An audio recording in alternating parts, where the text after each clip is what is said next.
proof that anything can be metal.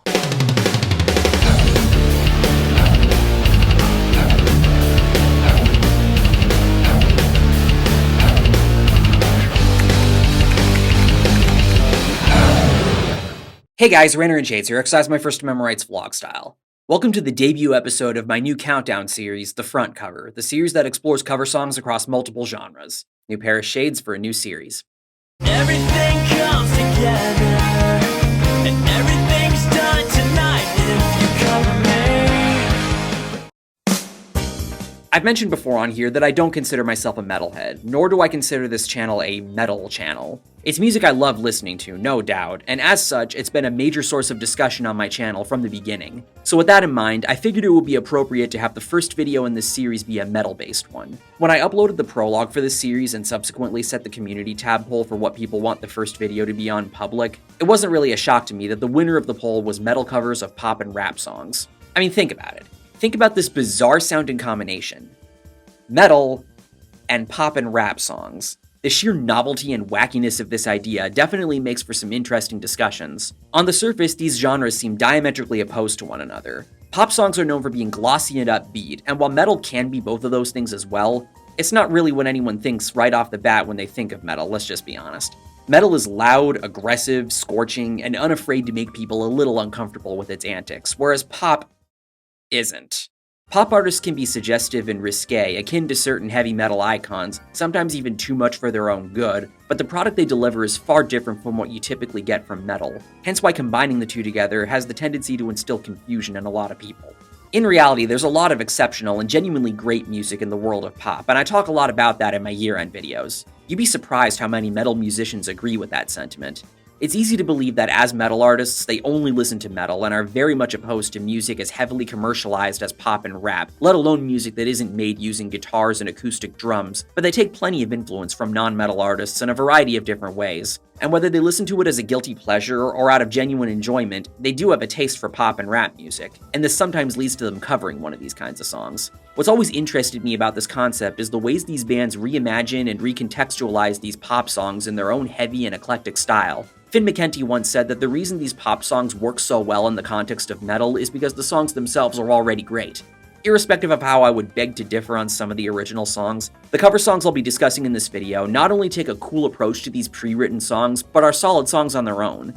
They're mainly going to be ordered based on how much I enjoy them as songs on their own, but how well done of covers they are will also be factored in.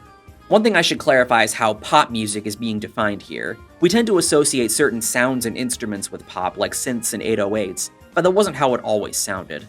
In this context, pop is actually short for popular, meaning that any music that reaches a modicum of popularity technically falls under the categorization of pop music. The term was originally coined in the 50s to describe this cool new music that was getting all the kids excited that we all know as Rock and roll! In the decades since then, the definition shifted as a means of differentiating rock and all its genres from everything else, or at least that's how I always saw it. As nerdy as some people sound when doing so, people tend to be a little more particular these days with how artists get categorized, and thus attribute certain sonic elements to pop.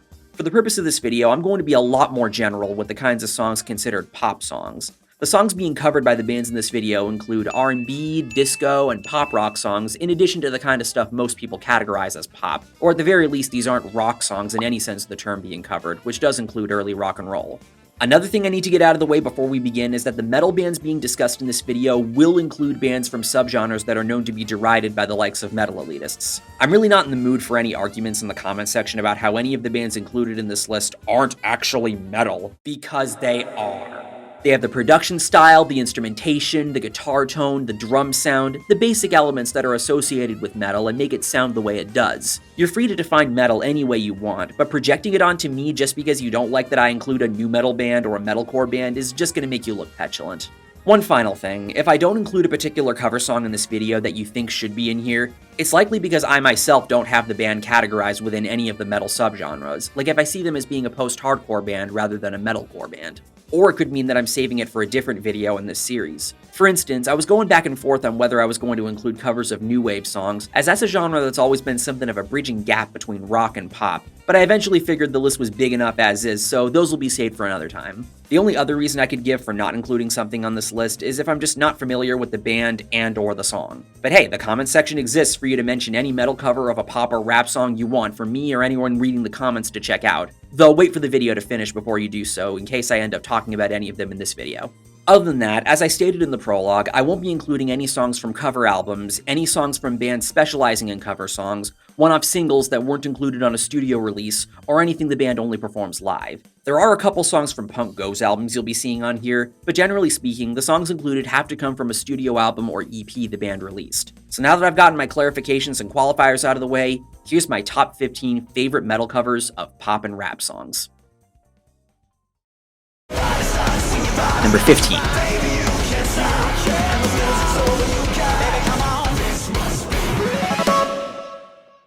Skindred are a Welsh alternative metal band known for incorporating a lot of outside-the-box styles in their sound. Among those styles is reggae, which isn't really a style you'd expect a metal band to take from, let alone a metal band from the UK. Needless to say, this weird stylistic approach to metal is the big thing I've always really admired about this band, and something I think needs to be heard to be believed. On their third album from 2009, Shark Bites and Dog Fights, they included a cover of Electric Avenue by Eddie Grant. The South African-born Grant is seen as a reggae artist, or at least someone who takes a lot of influence from reggae, and like Skindred, is also based out of the UK. Electric Avenue was never really a song that so much sounded like a reggae song than a pop song with some reggae influence, but if there's any band I would want covering this song, Skindred would definitely be the first one to come to mind. The original song basically hangs on a singular A chord all throughout its duration, whereas Skindred's version incorporates more of a riff akin to what the bass does in the original. Skindred's version is also faster and throws in a lot of these little ad-lib moments. You never can get anyone, tell them to relax, son. Their version also cheekily repeats the word higher 3 times in the chorus. The one major deviation between Skindred's version and the original is that Eddie Grant says, Deep in my heart I abhor ya. while Benji Webb instead says, Deep in my heart I'm a warrior. If you don't know, Electric Avenue was a song about the Brixton riots in 1981, where there was a lot of police brutality, racial tensions, unemployment, and an overall struggling community. The second verse from which that line comes from touches on the working class not being able to afford to feed their families, let alone the materialistic things on television. The people Eddie Grant is saying he abhors are the people that aren't part of this struggle. I've always interpreted Webb saying he's a warrior in Skindred's version as being his way of saying he bucks through and gets by through these struggles and doesn't abhor anyone, likely because he doesn't feel the need to. It's definitely an interesting perspective to take, but that's obviously not to say we can't empathize with Grant's perspective. Now, do I prefer Skindred's cover over the original? Well, I will say that Skindred do add more musically, so I would say their version is the more interesting song, but I feel like there's more heart coming from the original. Before I even learned about what the song was actually about, I always assumed Electric Avenue was like the Sunset Strip where a lot of fun and sexy parties take place every night. The original is a lot more upbeat and danceable, whereas Skindred's version is more so a solid rocker. Still a pretty good cover, and if a metal band was going to cover a reggae song of any kind, I'm glad Skindred was the band to give it a shot.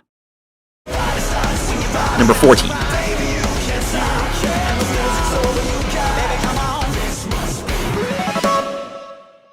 If you're a fan of 80s style traditional heavy metal or power metal, Beast in Black from Finland is definitely a band to check out. They're a band I got into through my friend, chat mod, and concert buddy, Space Metal Ferrari 248, a while after getting into the band this band was basically birthed from, Battle Beast. So after guitarist Anton Kabanin left Battle Beast in 2015 due to creative differences, among other reasons, he formed a similar sounding and similarly named band in the form of Beast in Black. I actually got to see them for free with Space Metal Ferrari last September, and it was certainly a cool show. On their most recent album from 2021, Dark Connection, they included a cover of They Don't Care About Us by Michael Jackson as a bonus track. I remember raising an eyebrow my first time looking at the track listing, because out of all of MJ's hits, this isn't one I'd expect anyone to cover. They Don't Care About Us is a song I've always seen as one of the more personal and real songs of MJ's, so it really makes you wonder if anyone should be touching it. Oh god, that's not a word I should have used. While I can understand why this song is really more MJ's story to tell, the thing I find interesting about Beast in Black's version is that it kind of takes on a different meaning now. I can't really say Beast in Black's version does much that's different from the original. The instrumentation sounds clearer, especially when it comes to the little keyboard riff before the final bridge.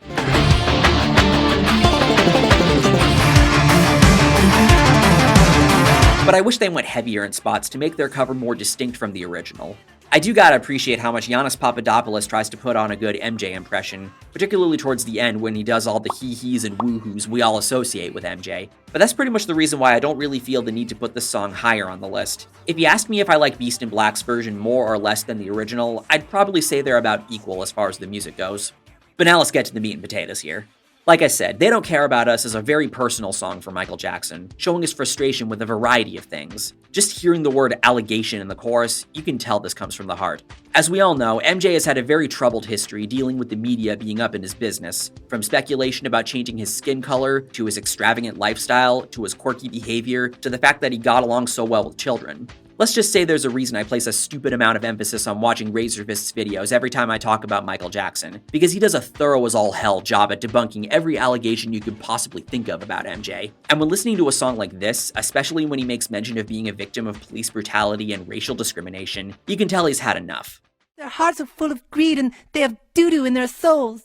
Beast in Black covering the song forces us to take Michael Jackson out of the equation and put the song in a different context. Obviously, it's doubtful to say if Giannis or anybody in the band faced similar kind of discrimination and harassment as MJ did, but I always saw Giannis as speaking from an outsider's perspective on what the media does to innocent people. We live in a time where a narrative can be framed about someone that destroys their life, or at least could destroy their life. I recommend watching my Misconceptions of Cancel Culture video if you want to learn more about what I think of this concept, but to keep a long story short, there are people that deserve accountability for their actions, but depending on the situation, we need to be careful to not veer so much into extremities that we forget the person is human.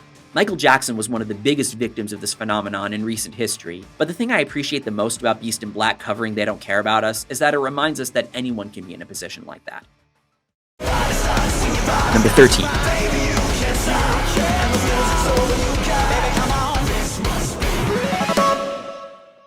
So here we have the first punk go song I want to talk about. This is one of the first songs I remember listening to from the Devil Wears Prada when I was first getting into them in high school. For a time, this was actually my favorite song of theirs, until I listened to more songs from With Roots Above and Branches Below, and assistant to the regional manager. Became my favorite.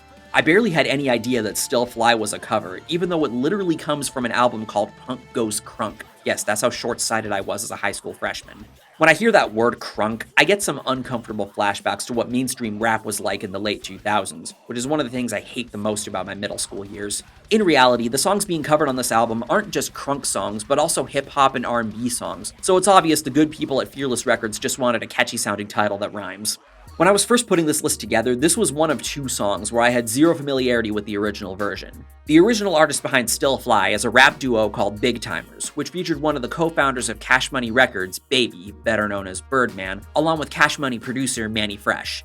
Listening to the original Big Timers version, this is one of those rap songs that sounds super early 2000s. Going into this, I expected the song to sound more crunk, given what the Punk Goes album is called, but it's got that production style that really puts you back in the year 2002. The beat's a lot catchier than I expected, even if this isn't really a style of rap that clicks well with me. It may be one of those 2000s brag rap songs akin to the kind of rap I've been known to complain about, but if I heard this at a party, I could see it fitting the vibe well enough that I wouldn't even notice. So obviously, being that this isn't the kind of rap that's my thing, it goes without saying that I like the Devil Wears Prada's version a lot better. Their version feels a lot fuller, and the instrumentation from the original translates quite well to metalcore, particularly with Chris Ruby playing the keyboard melody in the chorus on guitar. I'm also kind of a sucker for the transition into the chorus. I've always known Mike Hranica to be a very passionate screamer, and you definitely hear that on the song, but the thing that's always made their version of Still Fly stick out in my mind is Jeremy DePoister's clean singing in the chorus. I've always loved the clean vocals in Devil Wears Prada's songs, and they really bring this to much greater heights than the original, even if really good singing isn't exactly to be expected from rappers of this era. Of course, since this is metalcore, they add in a breakdown, and I like that it isn't one of those super over-the-top breakdowns or ridiculously low-tuned breakdowns commonly associated with metalcore these days, with the song simply being in drop D. It's a lot more simplistic, and thus it's more effective in my opinion. The only edge I think the original has over Devil Wears Prada's is that for as passionate as Hranica's screaming is, if you're someone that isn't into harsh vocals, the lyrics aren't going to be as easily understood compared to how clear the vocals are in the original. With that in mind, I also feel like the subject matter of the original translates surprisingly well to metalcore. Metalcore in the late 2000s, early 2010s was known to be really flashy and excessive, which was the main thing that got the genre side-eyed by people in and out of the metal community. Mainstream rap in the 2000s was also known for how excessive and lavish lifestyles the rappers lived, and a lot of the kids that shopped at Hot Topic back in those days were known to be pretty materialistic and into themselves, not too dissimilarly to those rappers. And not to mention, I feel like the mention of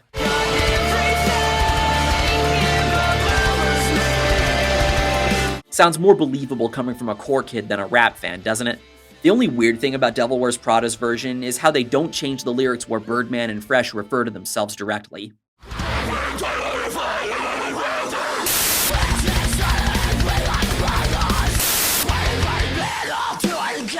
You'd think maybe Hanukkah would have thought to replace the references to Birdman with himself, right? But at the end of the day, this is still one of my favorite Devil Wears Prada songs. Even if there are aspects of the original song that might be better, I can't help but appreciate how much fun the band had with the song. They really made a good effort in making this kind of generic early 2000s rap song into a metalcore banger. We see a lot of that these days, but the Devil Wears Prada's version of Still Fly is always going to be my favorite example of it. And yeah, that's basically an indication that there aren't going to be any more metalcore songs on the list after this. Sorry! Number 12.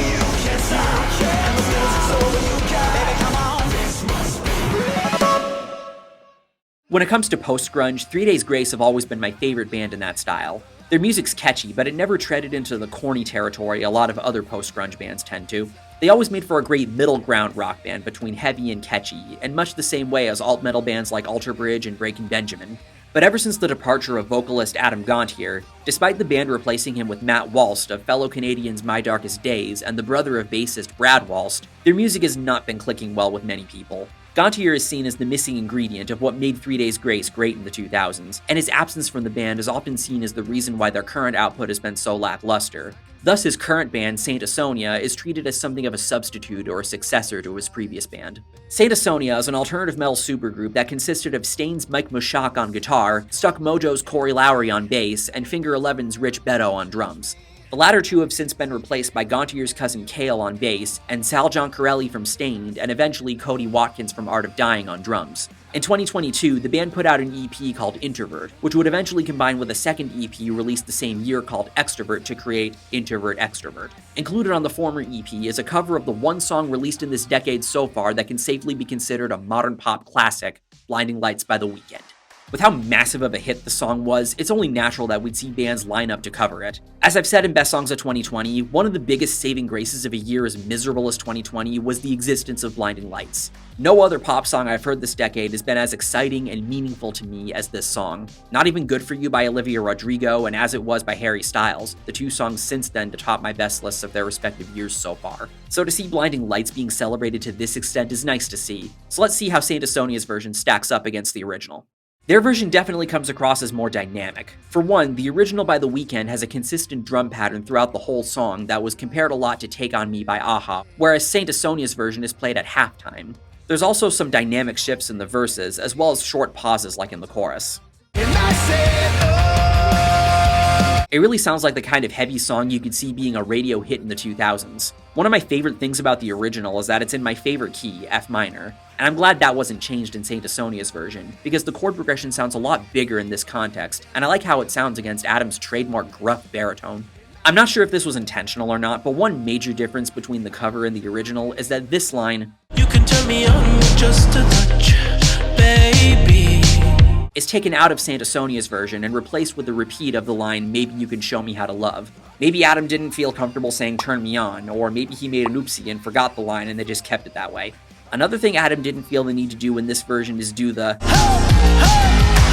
that Weeknd does before the synth melody kicks in, and I really feel like it should be there since it punctuates the excitement going on. Saint Asonia's version might not be as energetic as the original, but this is still a song that really warrants things like that to pump the listener up. It's also kind of weird hearing Adam sing oh instead of ooh in the chorus. The only other complaint I have is that they didn't do this.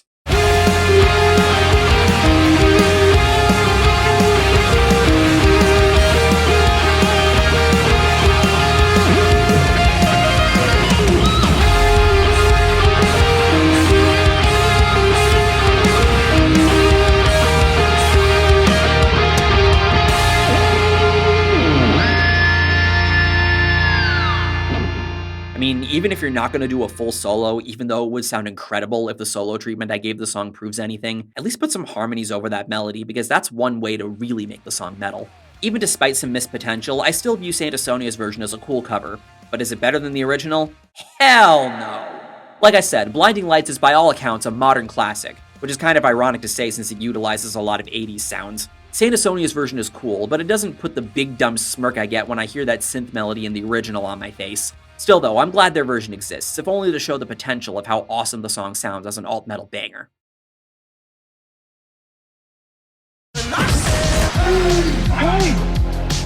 What a wonderful time today.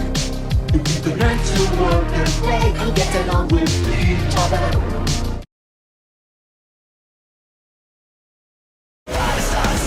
Number 11.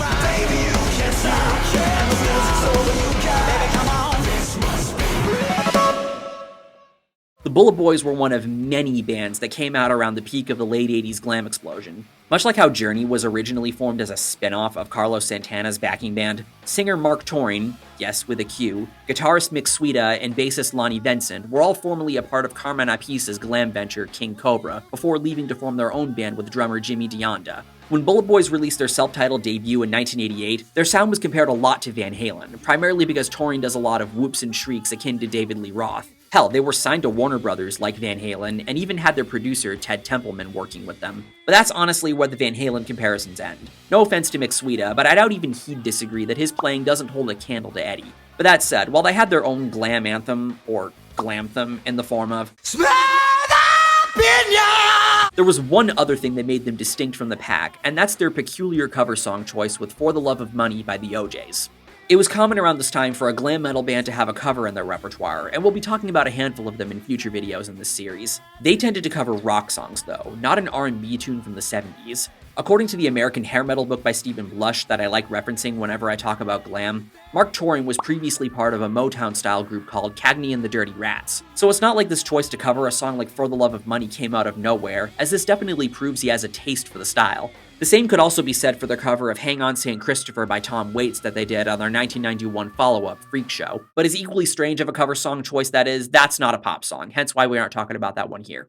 This is the other song on this list where I had zero familiarity with the original version. There's R&B I dig, but it's never been a genre I've ventured much into, especially with older groups. That being the case, when I listened to the OJ's version for the first time, I was stunned at how different the Bullet Boys version is from it. The one really iconic thing about the song that they of course stayed true to is the funky upper octave bass line.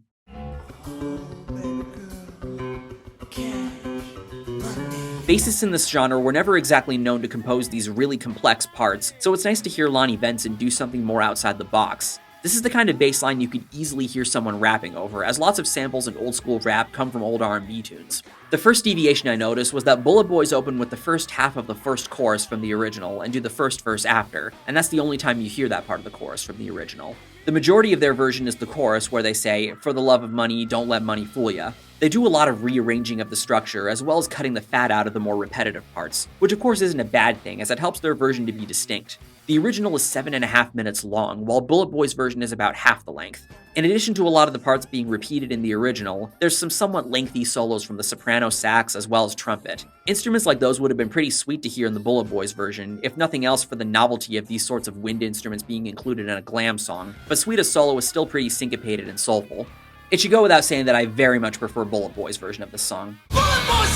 For as much as I know people these days would want to argue the ethics of a band like this appropriating a black style of music performed by an African-American group, at the end of the day, I just like the sound better on their version. And even then, for as much as Torrin does go ham with his David Lee Roth shrieks, which I'm kind of a sucker for, he is at least staying true to his Motown and R&B influences and throwing in some bluesy flair. Plus, like with the Devil Wears Prada song, it's not like the theme of money bringing out the worst in people can't extend outside the realm of R&B, as glam metal bands were known far and wide for how excessive of lifestyles they lived. Above all else, the band sounds like they're having fun jamming. Bullet Boys might not be a glam metal band I'd call a favorite, but that's the thing I always appreciated the most about them, and I like how it extends to a cover song as out there as this. Number 10.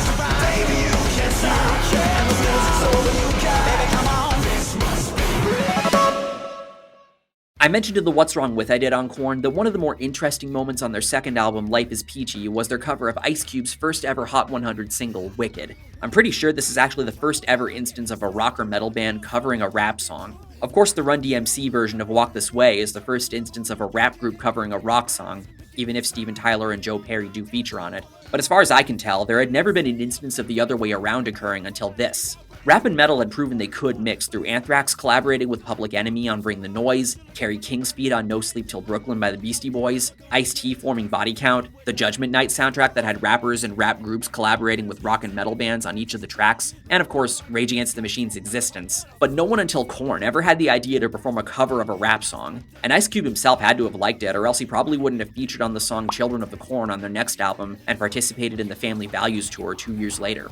When I talked about Korn's guitar parts in my analysis of their sound, one thing I mentioned was that Brian Head Welch has a way of mimicking rap noises, and he does just that by translating part of the sample in the original over to guitar. The beat in Ice Cube's version, I should clarify that when I say beat, I'm referring to the instrumental and not just the drum beat, since that's what it's called in rap, sounds dramatic, like an anticipation of a shocking moment in a horror movie, but it doesn't feel that way in Korn's version. The chorus is also a lot more fun in Korn's version, since in the original, we hear Don Jaguar having a bit of a tongue twister. Jonathan Davis, meanwhile, not only delivers an entirely new chorus and that classic hyped-up scream we know and love from him, but we get a bouncy riff that instills more movement than you'd do when listening to Ice Cube's version.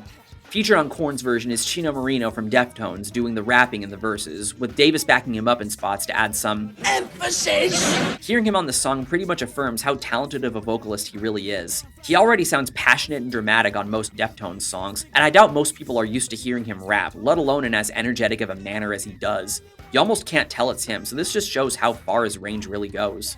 In addition to the new chorus, Korn's version makes a number of other lyrical changes to the original. From small changes like adding the word fucking to this line, Larry Parker just got me 2 million. Oh, what a feeling. Larry Parker just got 2 million. Oh, what a fucking feeling. which I guess is to emphasize how awesome of a lawyer Larry Parker is, to taking out the En Vogue reference from the original and changing it to, You want my vote? No, you're never gonna get it. I always interpreted that line as corresponding to the line about getting the mayor by the hair, and so Cube referencing En Vogue's best-known song, My Lovin' You're Never Gonna Get It, doesn't get that across as well, and just comes off like a reference for reference's sake. So I guess that's an improvement on Korn's version.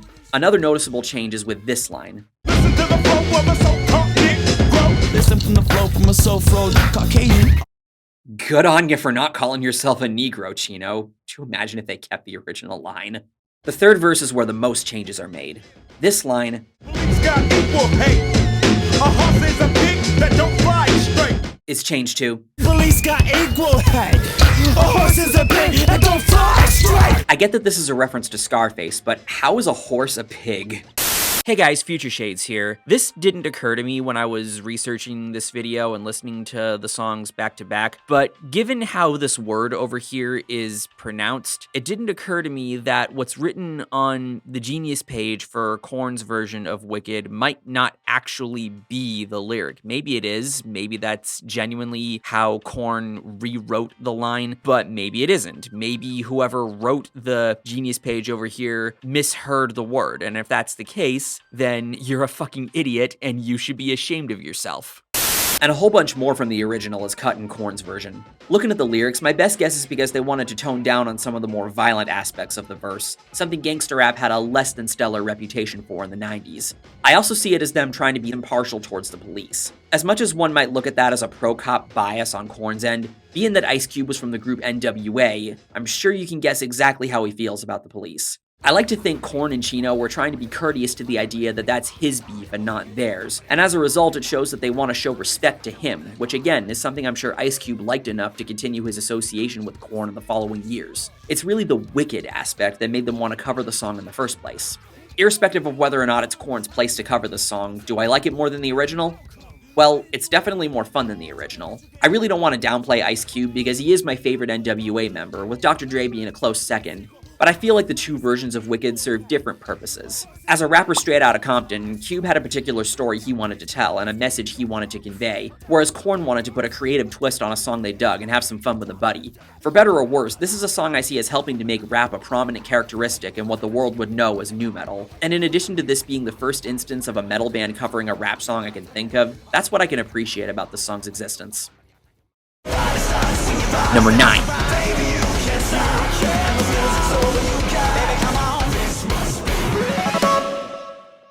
Industrial metal isn't a genre I listen to very much of, but my favorite band from that genre has always been Fear Factory. Dino Cazares, for as scary as he's always kind of looked to me, is one of my favorite riff writers, and Fear Factory's songs have some excellent rhythms that are pristinely punctuated by drummer Raymond Herrera when he was in the band. This is one of the first songs I remember listening to from them back when I was getting into them in high school, their cover of Cars by Gary Newman, which was a bonus track from their third album from 1998, Obsolete, that ended up being released as a single a year after the album dropped, and featuring Gary Newman himself. I really don't have too much to say about the differences between the original and Fear Factory's version. The only differences there really are to note pretty much lie purely in execution. Outside of one part in Fear Factory's version where there's a call and response of Burton C. Bell repeating the line "here in my car" and another voice saying "I've been seeing," the lyrics about isolation are still the same, the structure is still the same, and the synth overtones are basically the same.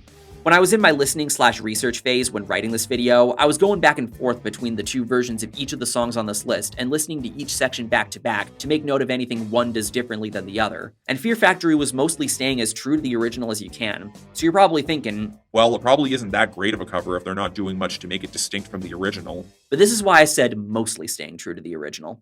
The big thing I think Fear Factory's version improves on is translating the main synth riff to guitar. It sounds a lot better with that kind of distortion, and I especially like those 16th note Chugs Dino implements.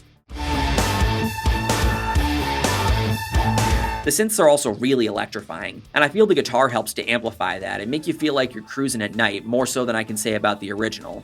The only issue I really have with this translation is how the bridge melody gets kind of muddied when it's being played with power chords.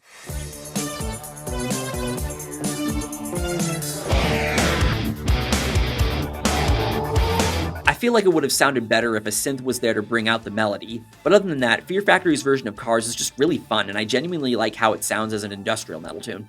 I'd also be lying if I were to say I didn't prefer Burton's voice over Gary Newman's. Newman's voice sounds really nerdy, which is fitting for a synth-driven song from the early 80s, but the way my mind thinks of the song is cars, heavy, machinery, associating it with an industrial flavor. It feels like Fear Factory's version is what the original wants to be, and so Burton's deeper voice sounds more pleasing against the instrumentation. But to be fair, there is one thing that neither version gets right, and that's how no one feels the need to make any mention of how Brian had sex with a really dumb girl, and now he's taken his friend Stewie to get some ice cream in his car. Oh, you're a poor sport.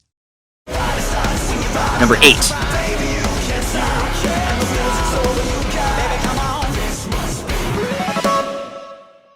Yep, you knew this was going to be on here somewhere. And hey, it's our second Michael Jackson cover, look at that.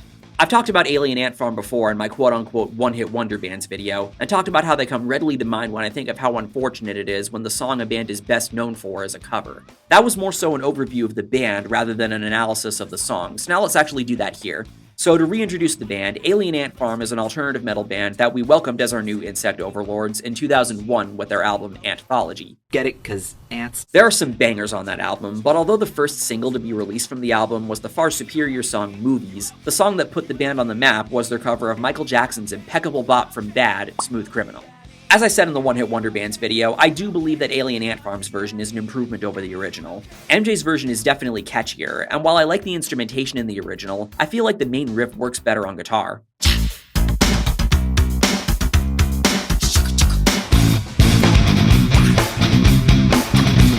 There are a couple things I think MJ has Alien Ant Farm's version beat on, though. For one, I like that the original is in B-flat minor, while Alien Ant Farm played the song in A minor. And the horn hits in the bridge have always sounded excellent, part of the genius of Quincy Jones' production. And I guess the reason Alien Ant Farm didn't include anything like that in their version is because they wouldn't translate as well to metal. But other than that, a big thing I always found cute and endearing about their version is how Dryden Mitchell incorporates a lot of MJ's mannerisms. One significant difference I picked up on while listening to the two versions back to back is how the pre-chorus is delivered. When Mitchell is asking Annie if she's okay, he starts on a different beat than MJ does, and the band also lets the chords ring out. Annie, you okay? So Annie, you okay? Are you okay, Annie? Annie, you okay? You okay? You okay, Annie? Another thing that jumped out at me is how in MJ's version, he doesn't use the word struck at the end of the first chorus, while Alien Ant Farm's version uses the word in each of the choruses. That always felt weird to me because I'm used to hearing the word struck in the chorus. Maybe that's because I've just listened to Alien Ant Farm's version more, I don't know.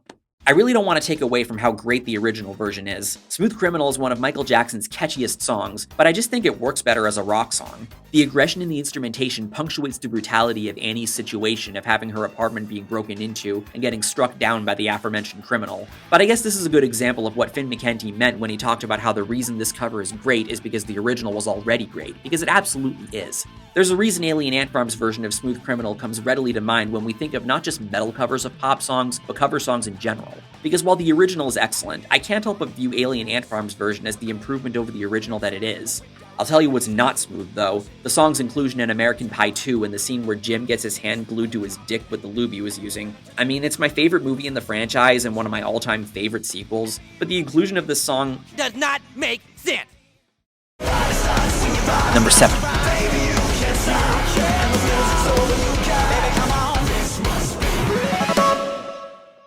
We've all heard the sexy saxophone song, Careless Whisper by Wham, fronted of course by the late George Michael, may God rest his soul.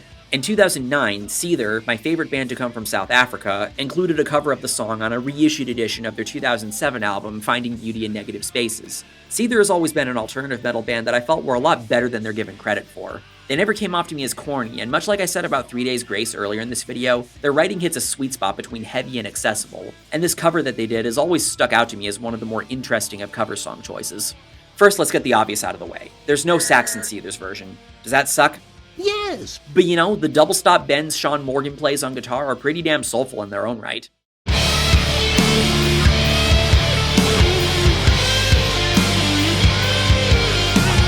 While the original version has an almost shy but sexy feel, Seether's version is the kind of song that's meant to be played at huge arenas when everyone takes out their lighters to wave back and forth. It almost feels more dramatic as well, with it being a little slower than Wham's version. And that kind of makes sense considering the song's about guilt and insecurity. It uses the metaphor of dancing to refer to sex, and George Michael in the original feels like he'll never be able to dance the way he used to with his guilty conscience weighing him down. It might not make sense on first listen, but you need to take this line literally. And it's implied with the line, "I know you're not a fool," that his partner knows what's been going on. His partner being male, while Sean Morgan's is female, of course, though George was closeted at the time. While the original aims to keep the seductive feel intact, Seether chose to amplify the depressive and mournful aspect of the song's narrative. Do I prefer Seether's version over the original? No.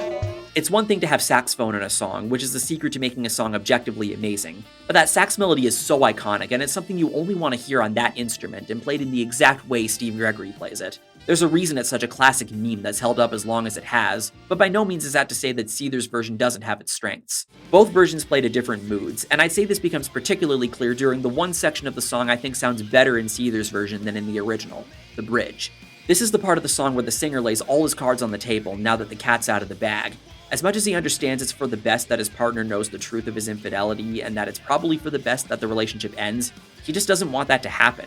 Not just because he doesn't want to be alone, but because of how it'll leave a permanent stain on any romantic or sexual relationships he'll have going forward. Emotions are intense in a situation like this, and I think putting the song in a power ballad setting helps Seether to do a better job capturing that intensity. I also really like how they approached the outro. They not only translated the backing vocals and what the guitar does in the original over to lead guitar, but we also got a little solo with some sweet wall work playing as the song fades out. The section sounds a little better in the original with the kind of instrumentation it implements, but I will never say no to a guitar solo. Though it doesn't hold a candle to the one Steve Terryberry did as a tribute to George Michael around the time of his death. I wish he would make more videos like that and the one he did for Prince. Number 6.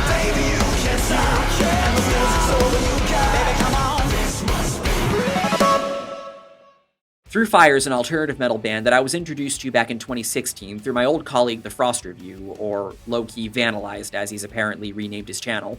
With this being one of my top 3 favorite genres of music, I always like being exposed to newer bands that capture that Breaking Benjamin kind of sound. And they're apparently signed to my favorite record label, Sumerian Records, which intrigued me as they mainly specialize in signing prog bands, and not paying them particularly well.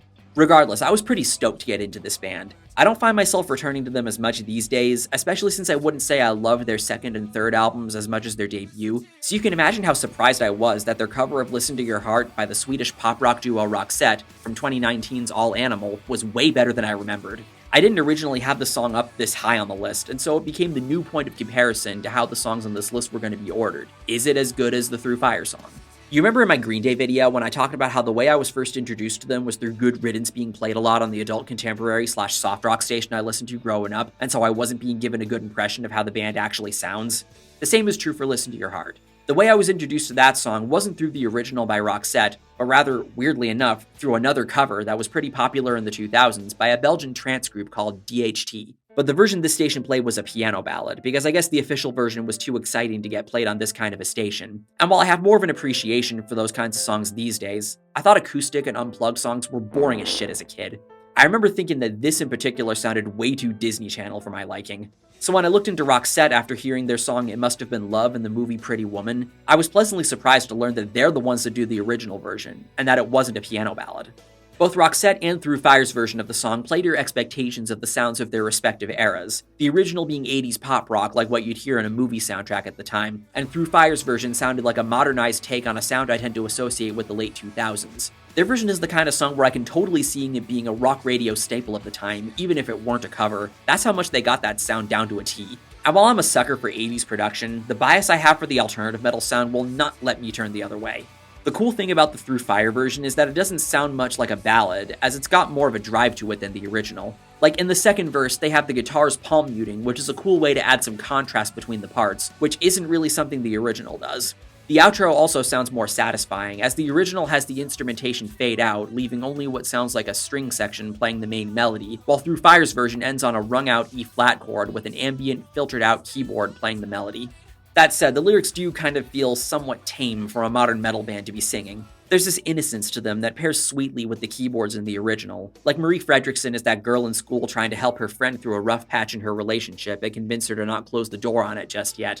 Now, I might be off the mark here, and maybe I don't fully understand this concept as a guy, but I imagine this is the kind of conversation that could only be had between two women. And maybe that's why there's a sort of, for lack of a better term, wimpiness hearing Grant Joshua Kendrick sing these lyrics. Maybe that's why Through Fire's version cut the bridge and lunges straight into the key change after the solo, which I admittedly do think could have used a smoother transition. But to Through Fire's credit, one change I noticed in the lyrics was that the line "before you tell him goodbye" in the chorus was changed to "before you say goodbye." I always figured there was some kind of taboo regarding men giving women relationship advice, even before I heard the kind of bullshit manosphere douches try to put in their heads, but I see Through Fire's version making the line more gender neutral as their way of avoiding potentially coming off like that one fucker that was all "endure the abuse." You're an idiot! It's not like men can't have these conversations with each other that Marie Fredriksson is having. I'd probably tell my buddy this exact kind of thing if he were expressing doubts about his relationship because, outside of reason, I don't like seeing people feeling that way about the person they're supposed to love with their whole heart. Another area in which Through Fire's version trumps the original is with the solo. For as much of a shred supremacist I tend to be when evaluating solos, I always try to be forgiving if a song has a solo that isn't incredibly flashy because at least they played one at all. But when putting the solo in the Roxette version against the one Justin McCain plays, there's this oversaturated tinniness that the original has, while McCain sounds much slicker, uses more technique, and builds to a climactic moment in a way the original doesn't attempt. In my opinion, those are the key components to composing a great guitar solo, and it sounds excellent against the backing instrumentation. And as much as I think the transition into the final chorus should have been modulated from B minor to E flat minor in a more natural way, the chorus still sounds awesome in E flat minor. It's a key I've always loved, which is one reason I like tuning my guitars a half step down to E flat standard, but it especially sounds cool when bands like this play it at this kind of a tempo. This is actually part of the reason why Give Me a Sign is one of my favorite Breaking Benjamin songs. Wow, this is the third time I've made a Breaking Benjamin comparison in this video. Can you tell they're one of my favorite bands? But yeah, while Roxette is a neat little pop rock outfit, Through Fire's version absolutely smokes in my opinion. This is a great translation of the original into a new musical context. I highly recommend checking this band out if you're an alt metal fan and never heard them. But since I said earlier in this segment that their cover of Listen to Your Heart was the point of comparison with how the songs on this list were ordered, there are 4 other songs that I had to be honest with myself in saying they had some qualities that gave them the edge over it. My number 1 was obvious the moment I started this project, but we'll get to that later. Number 5.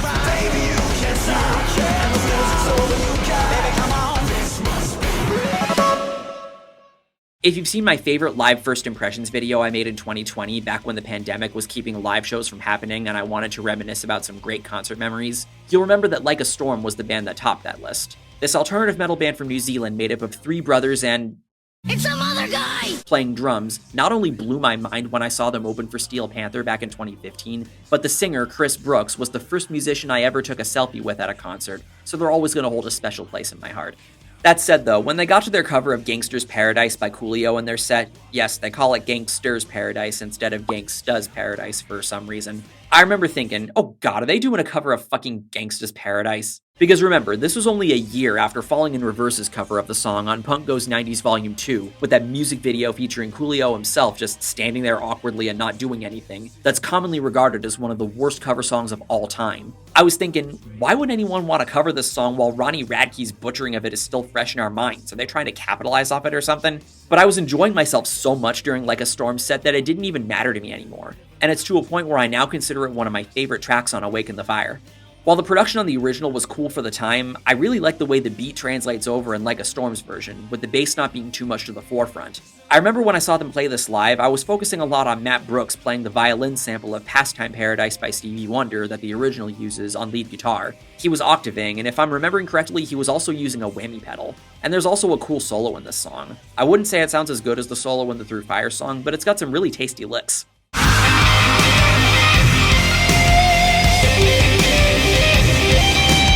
Unlike in the Korn song, Chris Brooks doesn't rap in this cover, but the melodies he sings in place of the rapping honestly sound better in this style than I imagine him rapping would sound. And in the third verse, he whispers the first part and then builds into screaming for the rest of the verse, which I see as adding some very flavorful contrast.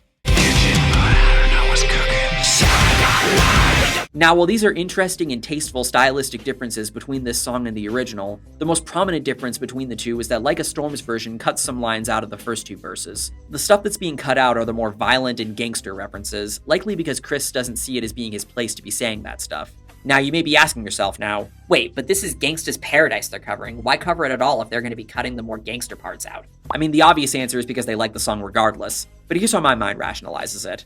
The song is about the gangster lifestyle, yes, but the way I see it is Like a Storm are aiming to portray the gangster lifestyle in a way that average people that aren't very knowledgeable about the finer details of gang culture might have an easier time understanding, in a way that isn't disrespectful to Coolio and the lifestyle he lived that he was depicting.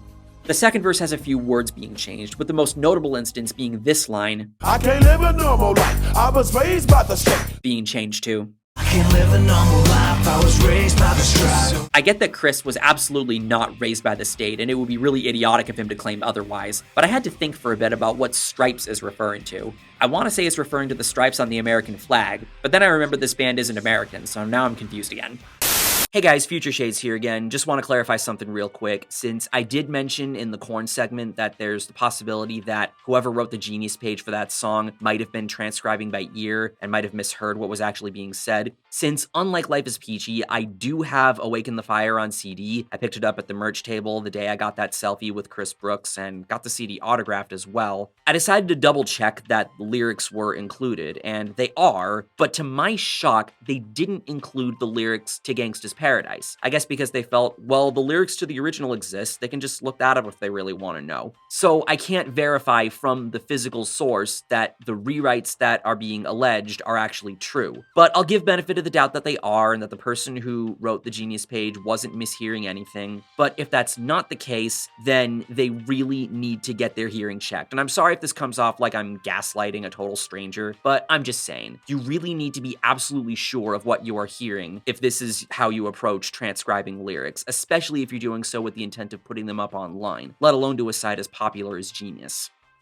However, this other lyrical change might actually be better than in the original. I'm 23 now, but will I live to see 24? The way things is going, I don't know. I'm here right now, will I see tomorrow? The way things are going, I don't know. It gets the same point across without having to mention how old he is, and I think it's more clever that way. While I would not go out of my way to claim that Coolio is a rapper I'm super invested in compared to other rappers of the 90s, Gangsta's Paradise is at the end of the day a legendary rap hit. But you know what? Like a Storm's version slaps. Compared to Korn's version of Wicked and the Devil Wears Prada's version of Still Fly, more was done to make Gangsta's Paradise theirs stylistically. And they do the most with the lyrical changes they made compared to Korn and the Devil Wears Prada to show respect to the original artist by not repackaging Coolio's experience as their own. And even if they don't make any use of the most prominent soundbite of the original, I see this as a win in my book. Rest in peace, Coolio. You sure were cool. Number 4.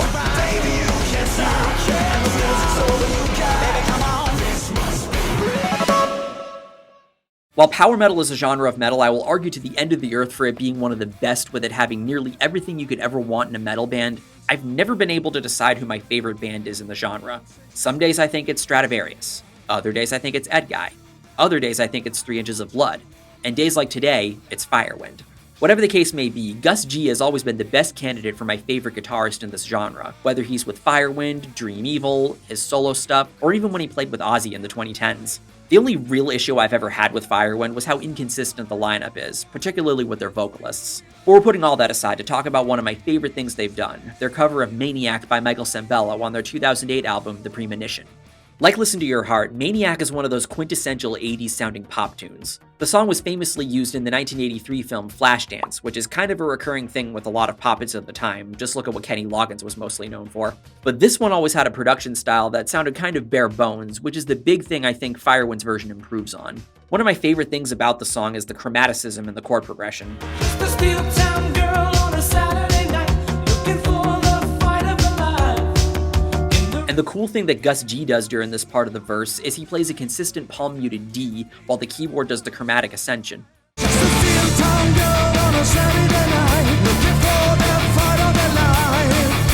Oh yeah, that's kind of the only thing I don't like about Firewind's version, is that they play the song in D minor instead of E flat minor. Power metal has always been a genre where most of the bands that play it aren't one to take on the label of throwback band, but much like I said about Beast in Black, they make their love for 80s music no secret. Whenever I listen to Firewind's version of Maniac, I'm always reminded of when I saw Haken last year when they opened for Symphony X. When they went on a random side tangent during my favorite song of theirs, 1985, a song known for being very reminiscent of 80s Rush, and not a cover of Bowling for Soup obviously, to play the chorus from Owner of a Lonely Heart by Yes. There's something about these 80s pop tunes that just make your day a little happier, and Maniac is among those kinds of songs. With renditions of these kinds of songs, as much as I might prefer the sounds in these metal covers, the kind of sounds you hear in these 80s hits are something you just don't want to not be around. While I kind of view the vibe as being better in the original, I do think the instrumentation is generally better in Firewind's version. While the guitars might be a tad loud in the mix, the main keyboard melody that drives the song sounds a lot better here than it does in the original. And Apollo Papathanassio, sorry if I pronounced that wrong, sounds a hell of a lot more passionate than Sembello. But the big thing Firewind's version improves on is the bridge and solo. The bridge in the original sounds weird as hell with all the backing vocals going on.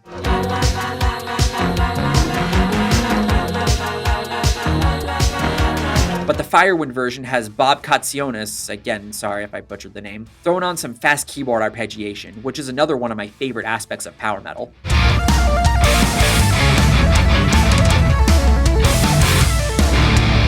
The solo in the original is very much ambitious with what it's trying to do, especially when it gets to that tapping part.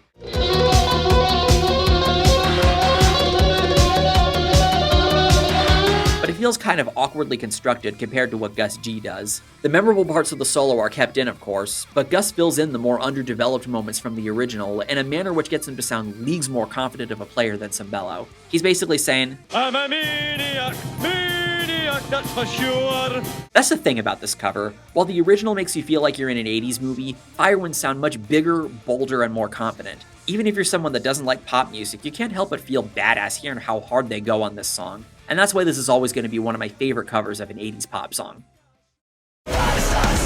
Number 3.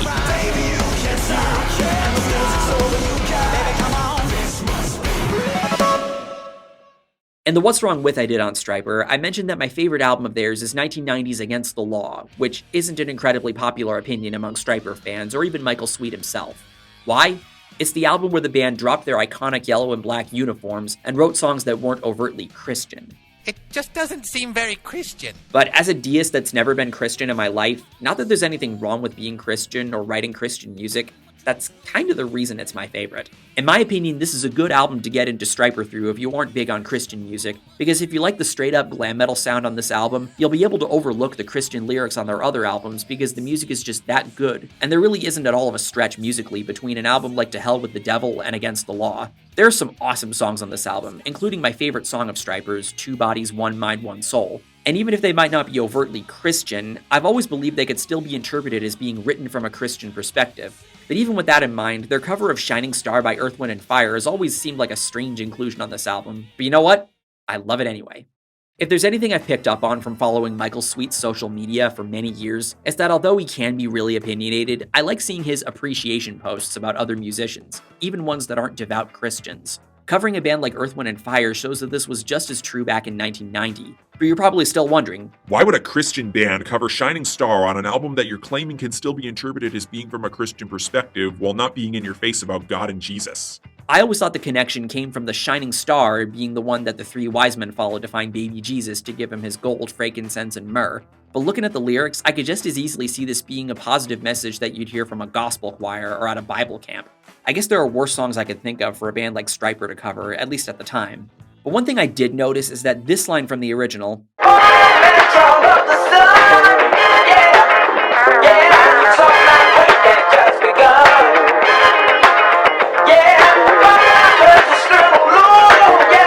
was cut from Stryper's version. You'd think a Christian band would jump at the opportunity to make such a reference to Jesus. Well, at least their version of Jesus. But remember, Stryper were trying to tone down on the Jesus stuff and not be in your face about it on this album. So I guess this sacrifice had to be made.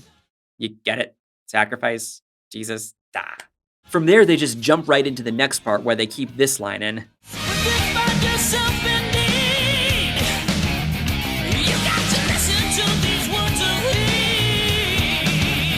And the What's Wrong With I did on them, I used the song Two-Time Woman to prove my point about how Against the Law can still be seen as a Christian album, since that's a song about finding out your partner's been cheating on you, which is something the Bible forbids. Having this line be kept in their version of Shining Star really drives that point home, doesn't it? But the overarching reason I put the song so high on this list is because of just how much fun it is. Stryper was never really known to play funky grooves in their songs, but I like how seamlessly the funk elements from the original translated over. The riffs they use in place of what goes on in the original, the clean parts in the verses, even the iconic bass line from the original. Fun fact, the bass on this song is performed by Randy Jackson. That's right, Randy Jackson from American Idol. Prior to this album, and prior to becoming one of the judges on American Idol before its great American demise in relevance, Randy was a session bassist who played on records from the likes of Journey, Blue Oyster Cult, Eddie Money, Michael Bolton, Richard Marx, John Bon Jovi, and many, many more. He's a very seasoned bassist, having played on a lot of fusion records as well, so he does a tremendous job capturing the groove and feel from the original. Though there is a small part of me that can't help but think that Stryper got him to play on this song instead of Tim Gaines because... You're black, you can play bass. God damn it. But you know, he was a very well-known session player in the industry, and I love what he brought to the song either way. Even outside of Randy Jackson's contributions, the guitar playing from Michael Sweet and Oz Fox is so slick. Even while playing a funkier song than they're known to, they still bring a lot of the character that you love hearing in Stryper songs. Such be the case before the chorus where they play what I've called a stretchy third power chord. It's also true with Michael Sweet's vocal performance. He throws in the high notes you love hearing from him, and he does that growly delivery Maurice White does in the original too. Make your body big and strong, yeah. Make your body big and strong.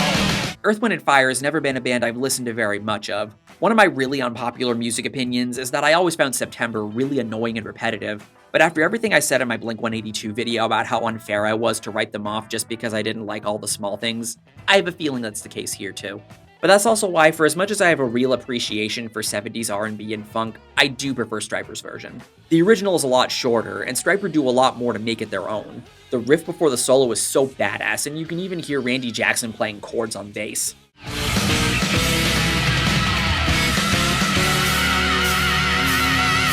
The solo has Michael Sweet and Oz Fox trading licks with each other while utilizing some cool wah work, and it sounds very tasteful. Same with the outro, where there's a call and response between the vocals singing Shining Star for you to see what your life can truly be and the tasty wah solos. Man, this song is such a blast. It's such a great showcasing of how to have fun riffing on a song seemingly outside your ballpark, and that's why it's always been one of my favorite tracks on Against the Law. Stryper have done plenty more covers since then, including a covers album that of course disqualifies any of those from inclusion in this series, but their cover of Shining Star is always gonna shine in my mind as being one of my favorites of these kinds of curveballs. Number 2.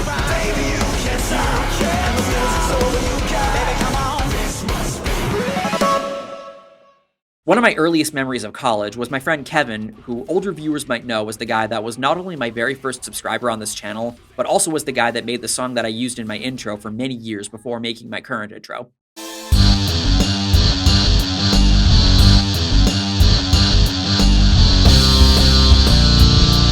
Anyway, he was hanging in my dorm one afternoon, and he shows me this cover of Justin Bieber's Boyfriend by this band Issues. I had never heard of them before this, but they made a spectacular impression on me just from this song.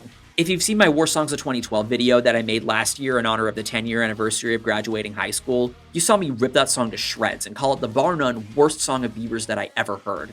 You know how horrible I find that song to be, which is why Issues' version of the song on Punk Goes Pop 5 absolutely blew me away and got me to fall in love with their sound.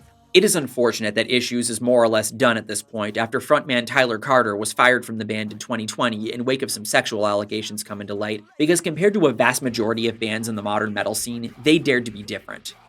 Hey guys, Future Shades here again. I promise this will be the last time I cut in like this, but I feel it's important that I bring to everybody's attention this statement that Issues put on their Instagram today as I'm recording this, since initially I was kind of speculating on what exactly was up with these guys since we hadn't heard a peep from them in the 3 years since Tyler Carter's firing. I just assumed that they were basically done, and maybe it was wrong of me to jump to conclusions before we got some definitive proof that that's what's going on, but right now we do have proof of that. They announced their final shows taking place at the beginning of next year, and after that, I guess that's it. Like I said, it's unfortunate that things had to go the way they did with this band, because this is a band that I believed in for a very long time. At the very least, I can appreciate that we're being given some closure right here, but other than that, I guess all there really is left to say is I wish Josh, Skylar, and AJ the best of luck with whatever they do going forward.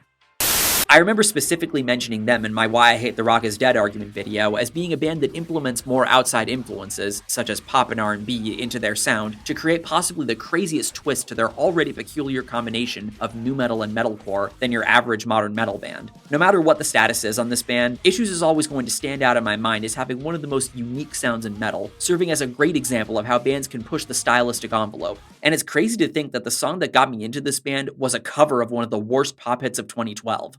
It is absurd how much life they give Boyfriend that the song almost doesn't deserve. Even if the really cringy lines from the original, like the Buzz Lightyear line and the swaggy part, are kept in, the music sounds so ballistic that you don't even care. If we're really being honest with ourselves, rock and metal have had their fair share of cringy lyrics throughout their history, and we wouldn't be so willing to overlook them if the music didn't have anything to show for it.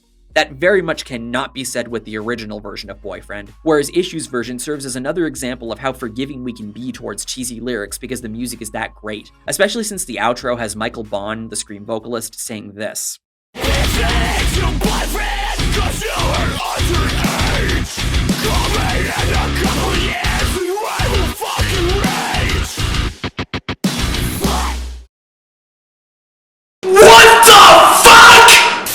Like, on one hand, I see that as the band making fun of the then 18-year-old Bieber and the age of the girls who were obsessing over him at the time, since he was dating Selena Gomez, who was 19 when the song came out, so that line can't be directed at her. But on the other hand, why the fuck would you say that? I'm sorry, I love you, but that is not something I think you should be saying on an official studio recording of any song. But I wouldn't be putting this song so high on this list, despite how cringy and questionable the lyrics get, if the music didn't slap.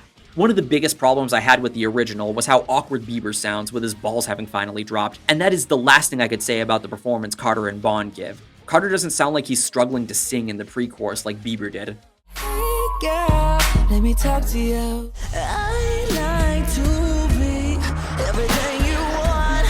Hey girl, let me talk to you. I also remember commenting on how bland the instrumentation is in the original, while Issues' version adds so much energy, flair, and personality. Just listen to how badass the chorus sounds now.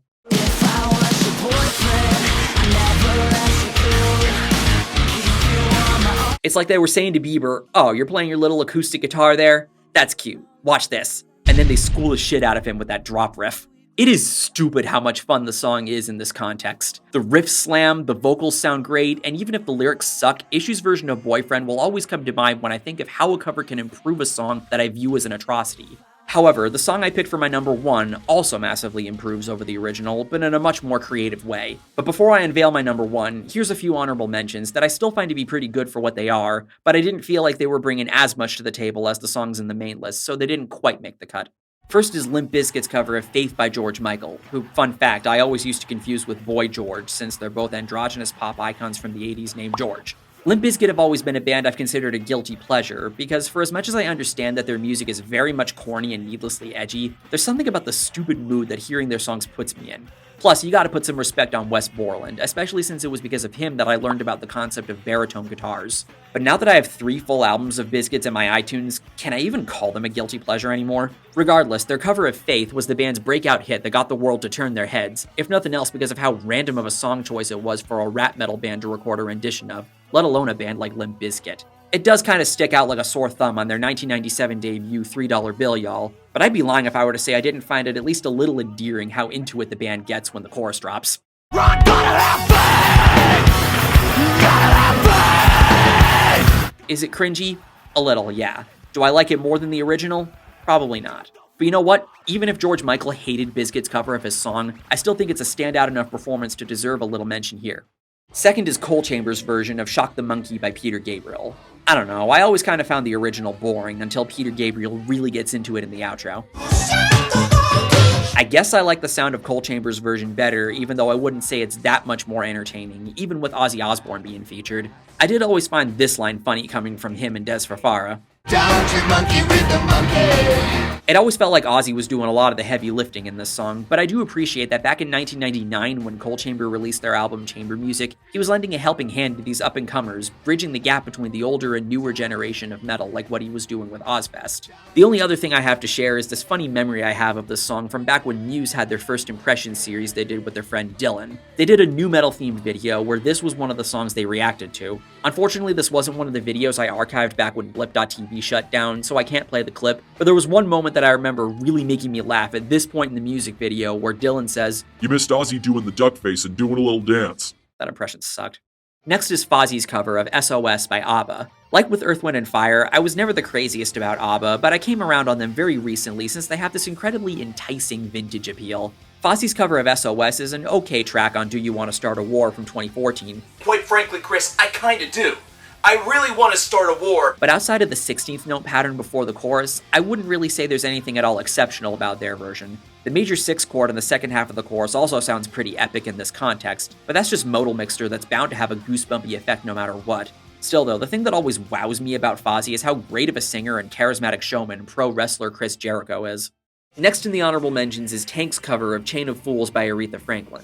If you don't know Tank, they're a band from the new wave of British heavy metal scene of the early 80s, and a very underrated one at that. I wouldn't say I love them as much as bands like Tigers of Pantang, Tokyo Blade, Grim Reaper, Saxon, and of course, Def Leppard and Iron Maiden, but they're worth checking out if you're interested in that scene. Both of these versions of Chain of Fools have their own brand of rawness to them, and while I wouldn't say I prefer Tank's version over the original, the thing that's always interested me about their version is the way they flip the genders around from the original. It's not so much that they changed the pronouns, but they did so in a way that shows that the poor treatment from her man that Aretha Franklin describes in the original can just as easily come from a man about a woman. And not only that, the verse their version adds feels like there's a layer of Stockholm Syndrome present. Even if the original doesn't have that, it still goes to show that this shit knows no gender, and it's important to always remember that.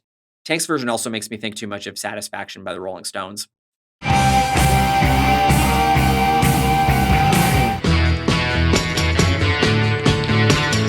Finally, I decided to include Life of Agony's cover of Don't You Forget About Me by Simple Minds. I only recently got into this old school alternative metal band, so I figured this would be the best place to make mention of this cover that they have on their album, Ugly, from 1995. Their version of Don't You Forget About Me is pretty interesting, if only for the slow, dramatic delivery in the verses from the singer formerly known as Keith Caputo. It's got this hellfire effect in that it sounds creepy but weirdly cool. The original is obviously more memorable, even outside of its inclusion in the Breakfast Club, but even if their version is kinda long, I respect Life of Agony's version, and I can see it growing on me the more I listen to them. Number 1.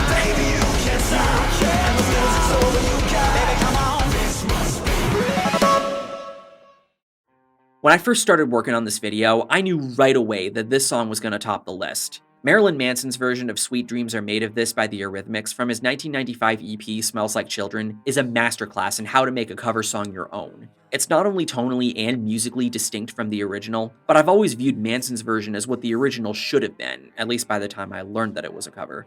Back when I first got into his music when I was 14, when I found out that this was a cover, I remember being like, no way, it can't be, you're pulling my leg. The big thing I always really liked about Manson's version of Sweet Dreams is how creaky the tone is compared to the original. This is a song about depression and going through life seeking fulfillment, but the Eurythmics version always had this weird upbeat feel compared to Manson's slower, bleaker approach. It's like, why does this song need to be catchy? And that's why I honestly see Manson's version as what the original wants to be. Manson has always been a controversial figure throughout his career, and irrespective of the recent allegations surrounding him, which I believe I have plenty of reason to be skeptical about, Manson has always been a creepy dude. It's that shock factor that's gotten people both unnerved as well as intrigued by him, and this is a song that I see leaning hard into the creepy angle. After This Is the New Shit, this is my favorite song of his. It's got a memorable guitar riff that basically takes the synth line from the original and plays it in a way that always reminded me of the main riff from Crazy Train by Ozzy Osbourne.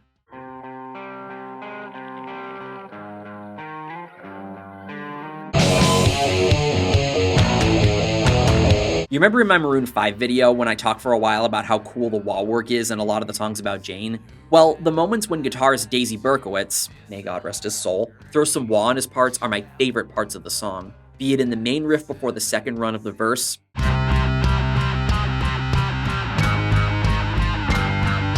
or when we get to the solo. It might not be super technical, but not only does it sound cooler than the keyboard solo in the original, but it's got this eeriness to it, and it sounds big against the instrumentation. It also helps that Manson's version doesn't sound as repetitive as the original. There's only one verse and one chorus written in the song, but when listening to the Eurythmics version, it feels like you're listening to the same thing over and over. In Manson's version, each of the parts sound distinct from each other, especially when the third run through the verse comes up after the solo. If you thought Marilyn Manson was a creepy dude before, listen to how he sounds here. Sweet dreams are made of these. Who am I to disagree? I remember getting some chills my first time listening to this because he sounds legitimately demonic, like he's the monster haunting your sweet dreams.